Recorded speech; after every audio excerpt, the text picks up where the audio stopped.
Bonjour, what the hell's that? What the hell's that noise? Ruining me bloody intro, you want to? Bonjour everyone, welcome back to the McMahon Channel TV. Thought I'd do player ratings. This is a new feature for the start of the season that we're going to do player ratings. What's that signal thing say there? Is that a problem with the Wi-Fi? Can you hear me all right? Connection is unstable. Unstable apparently. What's going on there? Can everyone hear us all right? Drop in the comments if you can hear us all right. This is a good start, isn't it? But what I'm trying to say is that player ratings are now going to be the day after the match day. So, well, sometimes maybe on an away day, if we're doing the watch-alongs, then they might just do the player ratings afterwards. We'll do player ratings the straight after the match. If it's an away day, if it's a home game, we've got all the fan cams to do and all that malarkey. Then we'll be doing the fan cams. What the fuck am I talking about? I'm so confused here because I've got the bloody City game on in the background. It's 2-0 Haaland. I've got the Wi-Fi signal playing up, but apparently it's all right. You're in there seeing it's all good. So what we're going to do, start from scratch. Bonjour everyone. Welcome to player ratings, which will now be a day after a match day on away days. That's all I wanted to say. Now we'll get into it. Get your comments in, right? Okay, get your comments in. What you thought of the day yesterday, what you thought of the game, and most importantly, what you thought of the player ratings. Are you agreeing with me or not? All right, so let us know what you think. Evening, Jackie. Hope you're all having a great Sunday. Probably a few hungover ones after yesterday. It was a great celebration, great opening day, and a great debut for Nick Pope. Number 22 on there, bound to be Newcastle's number 1 this season. And not that he had much to do, really, Nick Pope. I was behind him in the leaders the first half. He was really thirsty. I mean, it was quite hot, a little bit humid, but he was constantly on the water, constantly getting a drink down, and maybe he was a bit nervous. You know, there's a big, big difference. Playing at St. James's Park, representing Newcastle United, no disrespect, compared to Turf Moor and Burnley. So it was a big step up for him. He had Southgate watching and everything as well as he tries to battle out with the opposite England goalkeeper and Dean Henderson for Forest for that place at the World Cup. And Pope, what can I do really? 9 out of 10. I'll give him a 10 if he made some great saves, but 9 out of 10. He got the clean sheet. You know what I mean? He kept his clean sheet on his debut. I'm just going to turn this City game off because it must be battering me fucking Wi-Fi because I'm getting this weak signal all the time, even though I'm sure it will be fine. But just to make sure, we're going to turn it off. Less of a distraction as well. Pope, 9 out of 10. Brilliant. Command his area well. Didn't really have much shot stopping to do. What I did like is that his distribution was quick, which is what obviously Eddie Howe has been working on this summer. He wants that sorted out, and he was doing it a couple of times where he rolled the ball out quickly to Saint-Maximin, where Saint-Maximin would try and break. So yeah, Nick Pope, 9 out of 10. Captain Trippier for Newcastle yesterday in that number 2 shirt. And to be honest, I don't think it was his best game, especially first half. He was a bit sloppy in his passing and his set pieces. But then you see his stats, and especially the second half, his stats from yesterday are unbelievable. The dominance down that right-hand side, what he was offering, what he was doing getting forward, his link-up play. So he did definitely improve second half for me, and he was putting himself about. So Trippier, I'll give him a 7 out of 10. Let us know. You might think I'm wrong on that one. Fabian Schar, Shario Ramos with his screamer. It was like Burnley all over again. 2019, whatever year that was. What a hit that was from Fabian Schar. Eddie Howe joked that he was worrying when he set up the shoot. He obviously hadn't seen the Burnley game. He hadn't seen what he's capable of. Has he not been doing this in training? Because he's done it before. He is capable of a screamer, Fabian Schar. He's done it for his country as well. He's done it for Switzerland, where he sometimes plays a little bit further forward. So Schar, what a hit that was. Absolute rocket. No stop on it. And we needed that, to be fair. We needed that to break through Forest's backline because they were putting everyone behind the ball, wasting time, wanted the point. So for us to go in there and get that goal and then break it up, and we were only going to go on to win and get 2 or 3 there. It should have been more, shouldn't it, yesterday, let's be honest. But, you know, it was hard to break down that Forest side who were happy just to sit there and do that. Fabian Schar defensively was very good as well. Again, working alongside Dan Burn. Didn't disrupt that partnership. Eddie Howe must have been so tempted to start Sven Botman, who'd obviously played a lot in pre-season as well, Botman. He kept his faith in Schar and Burn. That did so well for him in the last few months of last season. Schar, I'm going to give a 10 out of 10. I thought he was absolutely magnificent, Fabian Schar. We'll dive into your comments, what you think of the first 3. Schar gets an 11 out of 10. Schar, 9 out of 10. Trippier gets an 8. Tuna a change side under any. Shout out Baldy Joy TV for being a member. Appreciate that, mate. Okay, so we've had a little check of them. We'll get right back into the player ratings and we'll go with Big Burn. Burn Dog. And like I say, he kept his place as well. You know what I mean? It was a toss-up, wasn't it? I mean, I thought it would have been Schar and Botman yesterday, to be honest with you. Dan Burn, though, solid as ever, so composed, so brilliant. Just a rock at the back, wasn't he? Lingard and that, they couldn't get anywhere. They couldn't get any joy. I don't think it was quite an easy day, to be honest, for the back line. But, you can only do play what's in front of you, and he played it very well. Dan Burn, absolute colossal at the back, 8 out of 10. Matt Targett, first competitive game as a permanent Newcastle United player. Obviously signed the deal in the summer there, on loan last year. Did so well. We gave him the reward. He signed a new deal with Newcastle, number 13. Brilliant. Left-hand side as well. He doesn't look the quickest, but it's quite surprising how well he gets forward. I think he's always there offering Saint-Maximin an alternative or dragging, more importantly, an opposition player to targets, so Saint-Maximin can have that bit more leeway to cut inside like he loves to do and get a shot away. Mighty Target, spot on yesterday, 7 out of 10. Number 7, Joelinton. Right, number 7, Joelinton. I'm just going to take a little sip of my water here, just so we can just take it. This is for you, Joey. What a game. Just what a game. What a player. Unbelievable. Absolutely unbelievable. A beast in the middle of the park, Joelinton. And he's not just in the middle of the park. He's all over the park. He runs St. James's Park. It is Joelinton's home, St. James's Park. He is absolutely bossing it, man. I literally couldn't get over it yesterday. We knew what he'd done last season, adopting that midfield role. But yesterday, seeing it again after not seeing it for a couple of months with my own eyes, it was just unbelievable to see him everywhere, covering every blade of grass, getting stuck in, breaking up play, winning the ball, distributing the ball, quickly giving and going it. That run as well, where he should have scored, or at least got it on target, where he just dragged his shot wide, picked up the ball, took on 2 or 3 players, got into the box, did all the hard work, and then just dragged his shot wide. But that was a lovely build. I wish I had went in. What a goal that would have been. But Joelinton was just incredible. Absolutely incredible yesterday. I love him. Absolutely love him as that midfielder. Pat Linton, Patrick Vieira reborn, Brazilian Vieira, Joelinton, 10 out of 10. 10 out of 10 all day long for Joelinton. And his Brazilian partner, Bruno Guimaraes in midfield. Bruno's just absolutely class as well. I thought Bruno actually started a bit slow. I thought he was a bit sluggish. And then when I watched the game back today, he wasn't really and then you look at his stats as well. And I mentioned in the match reaction, second half, he really grew in the game.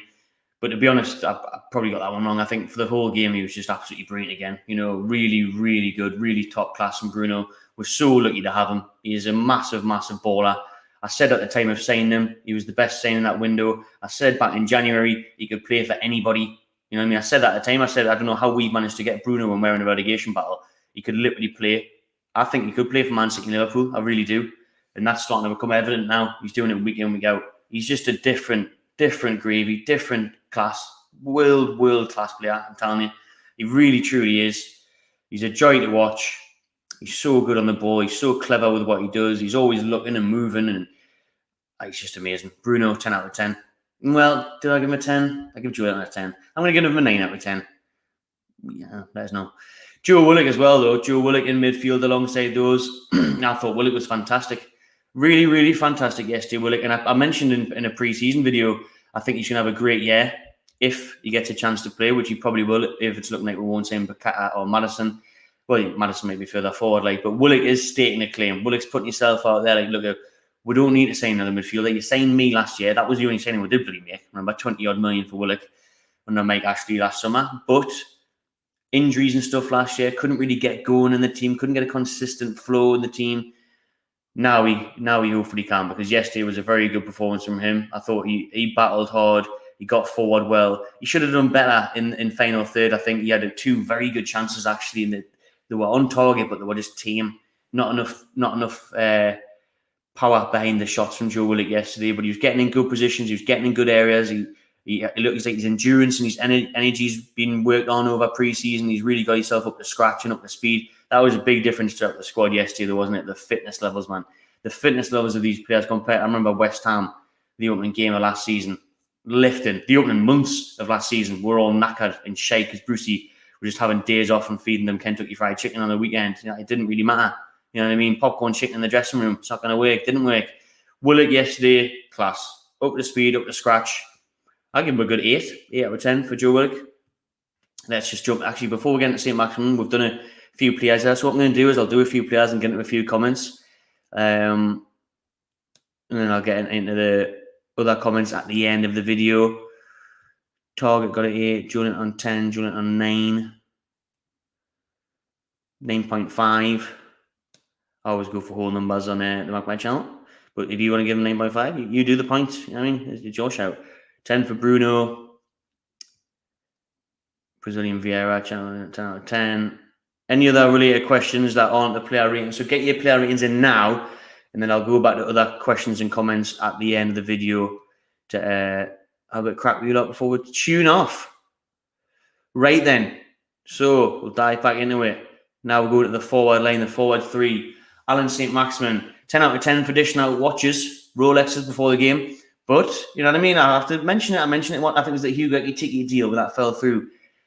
You know what I mean? He didn't get a picture of my mate at that time. So he's dishing out watches and everyone thinks, you know, I was there. My mate asked for a photo and he said, no, I can't. And that was what it was. Of course he could have. But it was nice of him yesterday to give out time for the fans before the game. Must have been in a better mood. And he's there for that reason, I suppose. Maybe he just doesn't like getting bothered when he was doing whatever he was doing next to Alden Square. But never mind all that. On the pitch, actually, what I do, I said 10 out of 10 for being generous, giving out a watch yesterday. Love to see it. But 0 out of 10 for not having a photo with me, mate. He won't let that go, right? He won't let it go. But on the pitch yesterday, I thought Maxi was a lot better. I thought he was really, really improved yesterday. I thought his decision-making was a lot better than it has been throughout his time here at Newcastle. I think Eddie Howe was wanting to work on that a lot over the summer. We've seen Saint-Maximin running up and down hills, sweating all summer. You know, I mean, putting in that work on holiday. So that's good to see. But yesterday, apart from actually, when I was at the game yesterday, I thought, wow, he really made the right choices there. He shot when he should have, he passed when he should have, he moved. But I watched the game back today, and there was 2 chances actually where Wilson's down there screaming for a tap, and he's free. And Saint takes a shot, or Saint doesn't pass. But I think in that area, you cannot blame him for being selfish. But what I did see of his decision-making yesterday at St. James Park in the flesh was a lot better. I thought in and around the penalty area, when he was darting at defenders, he was giving it sooner instead of what he used to do, he just inevitably run into a defender. Under Steve Bruce, he would just run, get tackled, run, lose the ball. Yesterday, I thought we saw a lot better from him. I thought we saw him giving and going with the ball a lot stronger and making better runs and getting into the box. Probably should have done better with the odd chance that he had, but I was happy with Saint-Maximin yesterday. He did very well. Created a lot of chances. Both goals came through him. As well, he feeded it for Joelinton for his nice pass into the box for Wilson's finish. So I'll give Saint-Maximin an 8 out of 10. Almiron, now then. That was the big talking point, and this is what I was really looking forward to seeing. I was really looking forward to seeing Botman, which we didn't get to see. And I was really looking forward to seeing Almiron because of the pre-seasons he's had, because of the 6 goals in pre-season and the call for him to be given a chance and that we don't need a right winger. He's good enough. It's his time to shine. He's going to do it. And I half agree and half don't, because Almiron yesterday was good because he's obviously got lots of confidence from pre-season. He was getting on the ball. He was trying to make things happen. He was getting into great areas. But again, he got into the final third and did nothing. Nothing happened. He didn't get an assist and he didn't get a goal. And that's inevitably what you hear to do when you're in the final third. Again, his work rate was brilliant. He was better on the ball. He was making nice space. He was getting into dangerous areas. But it's no good getting there if you're not going to do it. Do you know what I mean? It's pointless. If you're going to get there and do nothing, what's the point in even getting there in the first place? You know what I mean? So I think for him, he still had a very good game. But I still question if he's the right man going forward. I think we still need to strengthen in that position for me, because he should have scored yesterday. It was a good save from Henderson, but again, he tried to go underneath his legs and he didn't get enough power behind the shot. The odd cross wasn't quite good enough, but he did have a very good game still. But I just think if we're going to be talking about, is he the man to get the goals, to get the assists in the Premier League, yesterday for me just wasn't up to scratch. But it was a big improvement. But still wasn't great. It wasn't class. Do you know what I mean? Because inevitably didn't contribute to a goal, didn't score a goal. But I don't want to be harsh on him. I think he had a very good game still, but I'll give him a 7 out of 10. Finally, Callum Wilson, the number 9. Yeah, number 9. I mean, he was very quiet in the first half, but again, watching the full game back today, you see that he's getting into good positions and Saint didn't pass at the right time, or didn't quite break for him, or Forrest put a foot out. So he grew into the game. And then look at it, 1 chance, 1 goal every time from Callum Wilson. It's all he takes. That's all he needs, and that's why I class him as a top class striker. I really do. I would say the obvious ones of Harry Kane, Son, Ronaldo, I think he's right up there behind them. I really do. I really think he's in that next bracket because he's just a natural finisher, a proper goal scorer. He really is a true goal scorer in its truest form for me, Callum Wilson. He's deadly in the box. His movement is brilliant. His finishing is class. I mean, yesterday, that is all he could have done. Just stab at it and try and loop it over the keeper. That was the only way that goal was going to go in. And he did it. And it was just perfect. That finish was outstanding. Perfect finish. Perfect movement. And he'll be disappointed that he wouldn't have got a couple more against Forest because I think that kind of opposition, maybe if we got the first goal earlier, the gates would have opened a bit more. If, like I said, he was frustrated at times, screaming for the ball to be passed to him from Saint-Maximin and players where he pretty much had an open net at times, but players were obviously going for goal themselves in those positions in the box. But Wilson, for me, I'll give him a 9 out of 10. I thought his finishing was sound yesterday. Like I say, one chance, back of the net, happy days, sealed the win. That was a great time to score as well because you had the awful feeling at 1-0 that all it takes is Forest to go up and get a corner and nick a point undeservedly. So to get the second goal with 10 minutes to go was marvellous. We won't go into subs. We did end up making all 5 subs, I think, but they were all done in the last 10 minutes. We've seen Wood come on, we've seen Botman come on for a couple of minutes, we've seen Sean Longstaff come on, Jacob Murphy. But yeah, I don't think there's much point in going into them. We're going to touch on Eddie Howe in just a second. But before we touch on Eddie Howe, let's see how you are comparing your ratings to my ratings. As Diego says, smash that like button, people. 150 of you watching right now. Just take a second to press the thumbs up. That's all you have to do. Not asking for much. You know what I mean? Not asking for that much. Let's have a look. What he's saying. Almiron gets an 8 here for them. Maxi 8. Maxi 9. Miggy 8. Wilson 8. Maxi 8. A massive bang of someone's bounty all there on the wind. Don't know if you could hear that. I certainly could. Almiron 7 out of 10. 7 out of 10. 7 out of 10 seems about right. Should start working on that right foot. Yeah. Well, even his left foot, which he's been doing well in pre-season, and he did well against Palace, cutting on his left foot. Again, there's just no power behind the shots. Pillows in his boots. Wilson 9. All right, Wilson 9. Best English striker. Well, you know, I liked how Wilson said in his interview, you know, I want to be at the World Cup this year. I thought that was ballsy, confident, putting it out there. I like it. And I don't see why not. because I just think, who else is there? When you think Tammy Abraham and Harry Kane will go to the World Cup. Calvert-Lewin is injured at the minute. Again, he's always injured. I would just scratch him off. He's meant to be out for a while anyways, I think. Then who else we're talking about? Patrick Bamford, he's got a poor injury record. He started yesterday for Leeds. He looked okay, looked good, but again, injuries. I suppose you can put Wilson in that bracket, like, can't you? And then you've got Ollie Watkins at Villa. Don't rate him. I really don't think he's that good. Who else are we talking about up front for England? I think Wilson should definitely go. If Wilson stays fit, I think Wilson should go to the World Cup. Longstaff was terrible. I didn't look good. I didn't want to get into the player ratings because, like I say, I think you should have more than, unless you score a goal or have a big impact on the game. Not really going to rate substitutions unless they play for longer than 10 minutes. But yeah, I'm with you on that one. Lastly, we'll get into Coach Howe. Eddie Howe signed a new deal.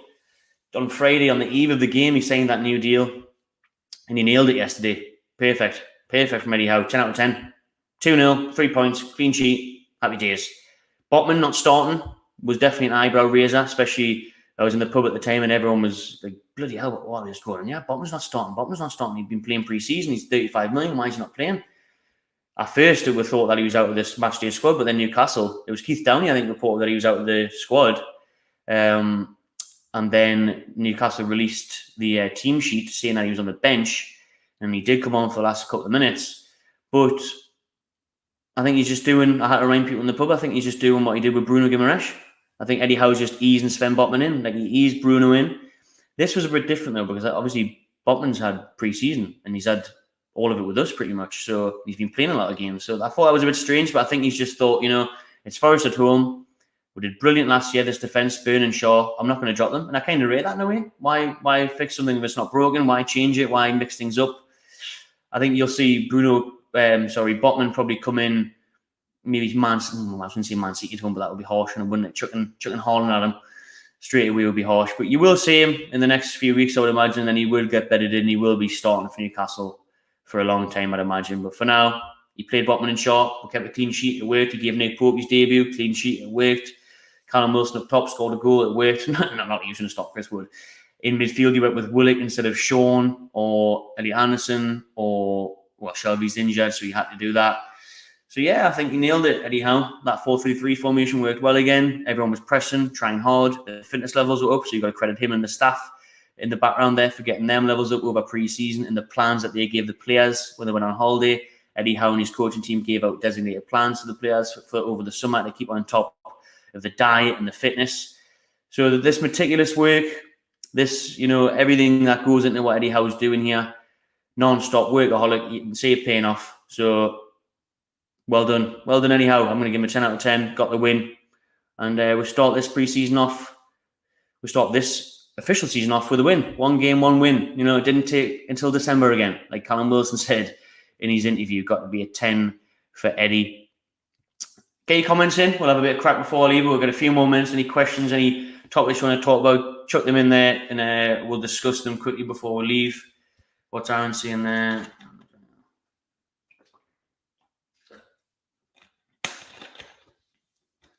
Well, obviously the talking point at the minute is transfers, isn't it? With a few weeks left of the window, will we go back in for Maddison? Will we get a striker?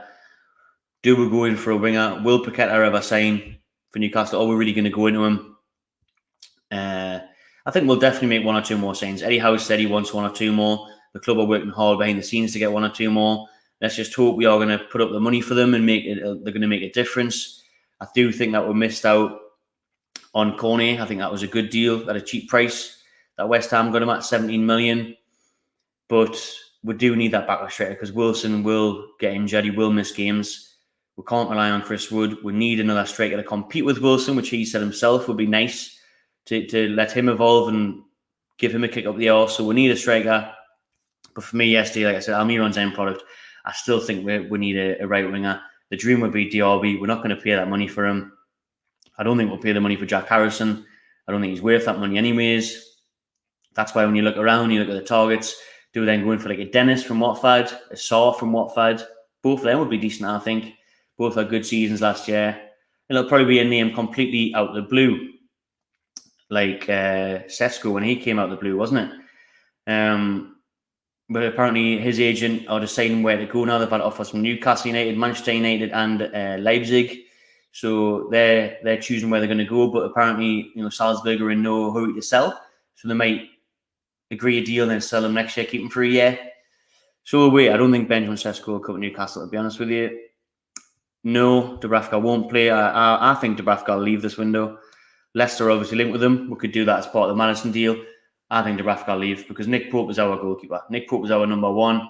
Martin Dubravka will not want to be sitting on the bench all season. He's used to being a number 1. He is good enough to be in the Premier League. Someone else will take him, or he could move abroad if that's what he wants to do. Being in England now for a few years, he'll be playing as number 1 for his country as always. So I think Dubravka will leave. And I think Pope and Dolo's a decent backup. I love Dubravka. He's been brilliant. But I don't think he'll play it. So I think he'll leave. How do you rate both sets of fans? We were outstanding, as you can see in the background image. That was the display yesterday, the war flags. There's a video on the channel of that as well. That was class. The atmosphere going into the stadium was just electric. It was just so exciting, so emotional. It's just so emotional walking into St. James Park now, seeing the flags, hearing the music. That We're Feeling Good tune yesterday was a brilliant tone for the start of the season. Forest, respect to them. Everyone I met were pretty sound and friendly. They sold out the allocation. I think they could have been noisier, but I can't blame them in a way because they didn't turn up. They turned up, the fans, the players didn't. I thought Forest were very poor, barely touched the ball, didn't have a shot on target. Are we still interested in Timo Werner? Werner is going back to Germany. He's going on loan back to Leipzig, where he came from before he signed for Chelsea, apparently. That's what Sky Sports are reporting. So I think Timo's going on loan back to Germany. Nothing on Maddison yet. We haven't walked away from the deal. We are still trying to get it done, but we're just far off in valuations. We're offering around 45 million. Leicester want 50, 55 million. They want it up front as well. We're trying to do it in installments. We need to try and meet in the middle. Malcolm in the middle. We need to try and just offer them Dubravka plus 40 million Dubravka. But yeah, we need to try and do something. But at the minute, still in talks. Trossard's class. I'm a big fan of Trossard. He was brilliant today. Should have scored early on, but he's very good today. And Trossard, I thought Brighton were brilliant. To be fair, it's going to be a hard game next week. Graham Potter, brilliant job there. The team play the day was class. Their game plan, the way that they moved the ball, the pressure ride everyone. Very good. I get it. He's been linked today. I don't know how to pronounce that name properly, so I'm not going to try it. But he has been linked today, but it looks like, like you say, it's too late. Apparently he's already in advanced talks to go to Wolverhampton Wanderers.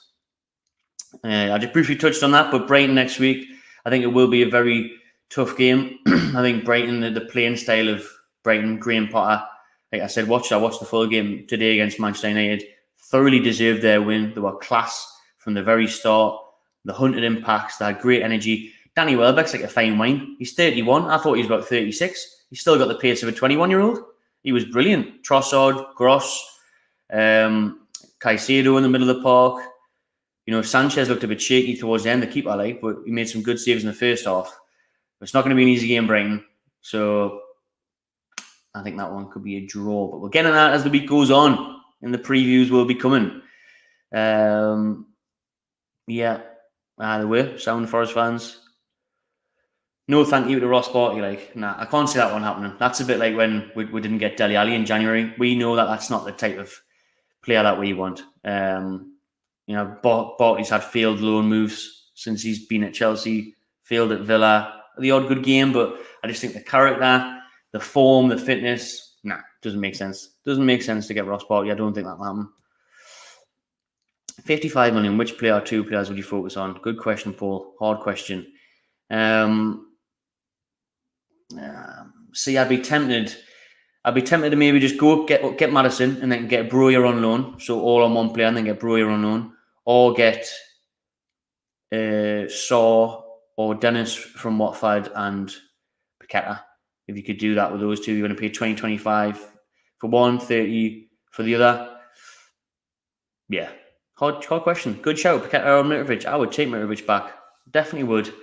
Mitrovic, not just because yesterday he scored 2 goals and he's just a handful. I think he's a good striker anyway. I thought he was pretty good at us. Yeah, I think it was a bit harshly rated at us, but he was very young at us as well, and he had a lot of pressure on his shoulders under a shite manager.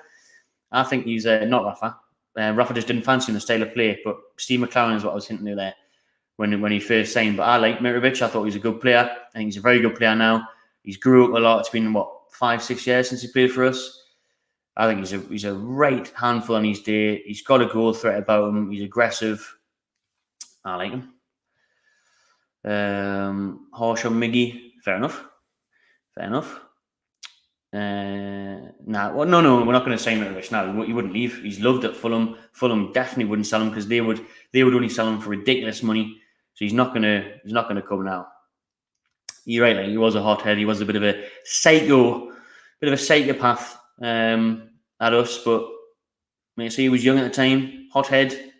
You kind of need that in your team, though, don't you? I think it's good to have them players in your team sometimes. You see Joelinton now. Joelinton's a proper hothead. He gets right stuck in. You need that in your team sometimes. I would probably go striker, to be fair, because I think Wilson needs that competition. I think when he gets injured, we'll be knackered for goals if people can't chip in from midfield. But then again, I don't know. I'll probably be happy with that because I think Almiron can improve. He's shown in pre-season. I still don't fancy him that much in the final third, but we've got Maxi there. We've got Bruno there and getting him with goals, maybe even Willock. So probably a striker. Right? It's a tough call, to be fair. I flip-flop and change my mind every 2 seconds on what we would need. We do need a statement signing. I think the owners will try and get one in before the window closes. I do. Right then, that'll do for the player ratings and a bit of chat we use lot. Appreciate you all. Thank you very much for tuning in. Smash that subscribe button, like this video, and stay tuned to the Magpie Channel TV. We'll be having the daily news and transfer videos every day next week. As usual, we'll be having the match preview in the build-up to the Brighton game. We'll be having the lineup prediction from Keg for his Brighton game, who he thinks will be in the starting 11 at the Amex. And on the Saturday, we will have the live watch-along. We're doing a live, can't make it down to Brighton, unfortunately. So we'll be doing a live watch-along here on the Magpie channel, so stay tuned for that. And then the reaction, the ratings, all of that good stuff to come. All right, and also check out all the videos from yesterday. Some great fan cams from yesterday. The match reaction from yesterday is on there as well. Nice one, everyone. Enjoy yourselves, and I'll see you on the next one.